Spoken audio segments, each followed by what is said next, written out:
Welcome to Prajagalam. నేను మీ Dandupati Koteswararao. Elections అయిపోయినాయి, రిజల్ట్స్ కోసం వెయిట్ చేస్తున్నారు. ఈవీఎంలో దాగి ఉంది ఎవరి భవిష్యత్తు ఏంటనేది, ఏ పార్టీది ఏంటనేది. ఇక్కడ కొన్ని విషయాలు చెప్పాలి.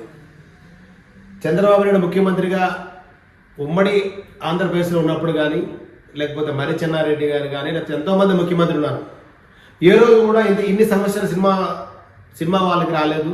మెగాస్టార్ చిరంజీవి, రాజమౌళి అంటే మొన్న డైరెక్టర్ అయిన వేరే విషయం, కానీ 40 ఏళ్ళు 30 ఏళ్ళు ఉన్న ఇండస్ట్రీస్ కానీ ఎప్పుడు కూడా ఒక ముఖ్యమంత్రి దగ్గర వెళ్ళి బతిమాలుకునే పరిస్థితి లేదు. కొన్ని సినిమాలకి ఒక రేటు, కొన్ని సినిమాలకి ఒక రేటు టికెట్లు ఇవ్వడం వల్ల ఆంధ్రప్రదేశ్లో ఎన్నో అనుభవాలు, ఎన్నో ఇబ్బందులు గురైన ఇండస్ట్రీ మొన్న ఎవరికి సపోర్ట్ చేసింది? ఎందుకు మరి వైసీపీకి సపోర్ట్ చేయలేదు? ఎందుకు వైసీపీ దగ్గరికి వెళ్ళలేదు? ఆలోచించాలి.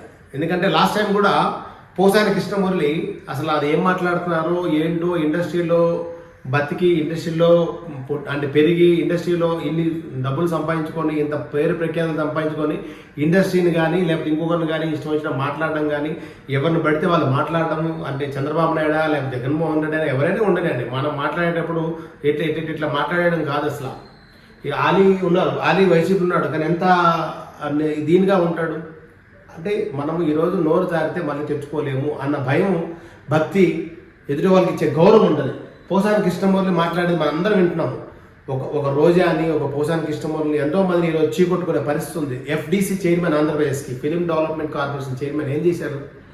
ఏం చేయలేదు. ఎందుకు ఇప్పుడు చెప్తున్నా అంటే, మహేష్ బాబుతో సహా రాజమౌళి, మహేష్ బాబు, ప్రభాస్, చిరంజీవి, ఇగో ఈ పెద్ద ఆయన ఉన్నాడు, ఎప్పుడేం మాట్లాడతారో తెలియదు, వీళ్ళందరూ కలిసి జగన్మోహన్ రెడ్డి కలిశారు.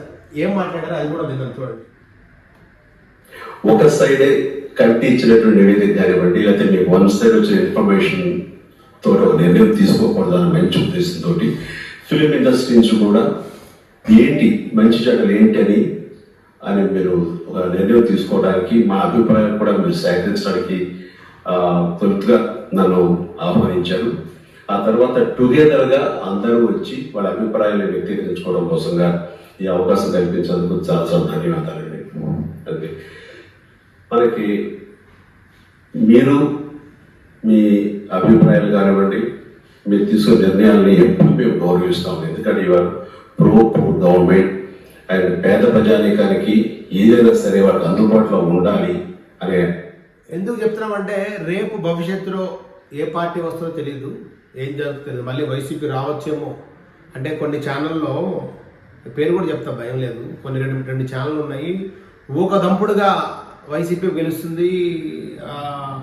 రజనీకాంత్ అయితే TV9లో మొన్నటి వరకు కూడా తెలకపల్లి రవి అసలు ఏం మాట్లాడుతారు ఆయన, మనం అందరం విశ్లేషణలు అందరికీ ఉన్న ప్రొఫెసర్ నాగేశ్వరరావు గారితో పాటు, రవి గారితో పాటు అందరూ కూడా ఏం చెప్తారో ఆలోచించి చూస్తాం. కానీ వన్ సైడ్గా చెప్తారు. వన్ సైడ్గా కాకుండా నిజంగా ఈరోజు జరిగింది ఏంటి, ఈరోజు జరగబోతుంది ఏంటి, అసలు ఏం జరుగుతుంది, రాష్ట్రం ఎందుకు ఇలా అయింది, లేదా రాష్ట్రం బాగుంది, ఏం ఇబ్బంది అని చెప్పరు. ఈరోజు TV9లో కూడా ఏమైందంటే ప్లేట్ మార్చారు.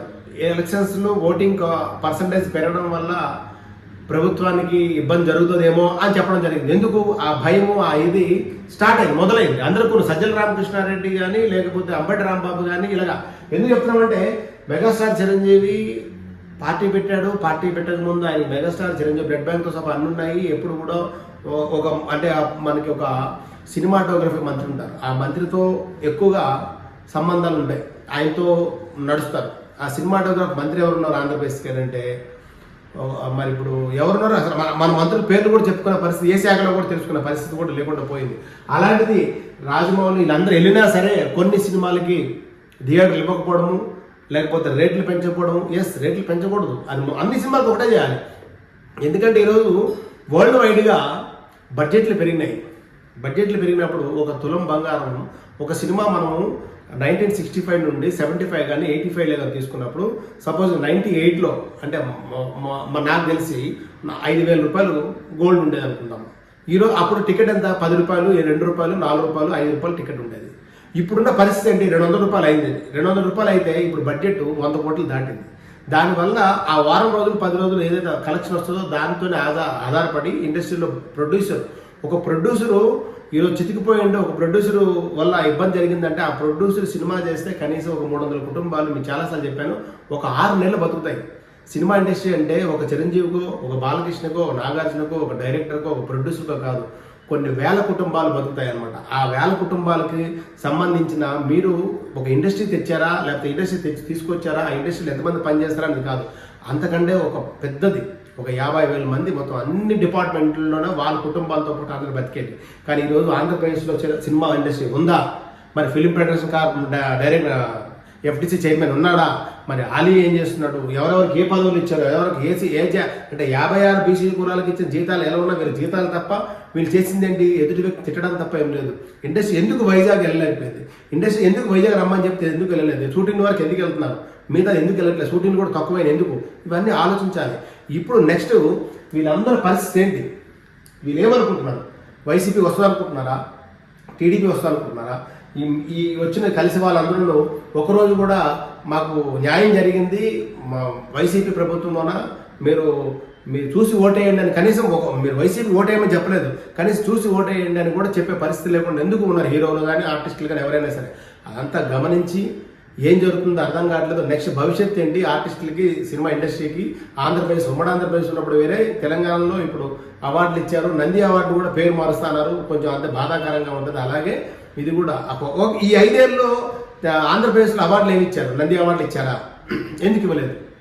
మరి ఎందుకు ఇండస్ట్రీకి ఎఫ్టీసీ చైర్మన్ ఎందుకున్నారు? ఇండస్ట్రీకి సంబంధించిన శాఖలకు సంబంధించి వాళ్ళ జీతాలు ఎందుకు ఇస్తారు? ఎందుకు మరి ఇవ్వడం లేదు అవార్డులు? అవన్నీ గమనించి భవిష్యత్తులో ఇండస్ట్రీని మళ్ళీ బాగుపడే విధంగా ముందుకెళ్తే బాగుంటుంది, అందరూ కోరుకుంటారు. కాబట్టి ఇలాంటి పునరావృతం కావద్దని మన ఛానల్ని కోరుకుంటూ అందరికీ నమస్కారం. నేను మీ దండపట్టు కోటేశ్వరరావు.